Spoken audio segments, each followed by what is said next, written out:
সাংবাদিক সিরিয়াস মামুনুর রশিদ।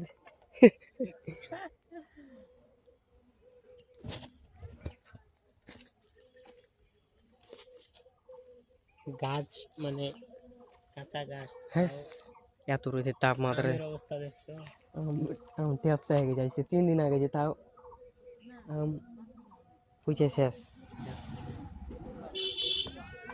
আগুনের কারণে আমের তাপমাত্রার পুড়িয়া শেষ দাও।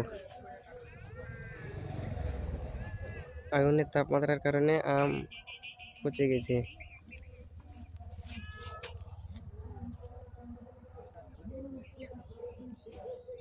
অনেক ক্ষতি হয়েছে।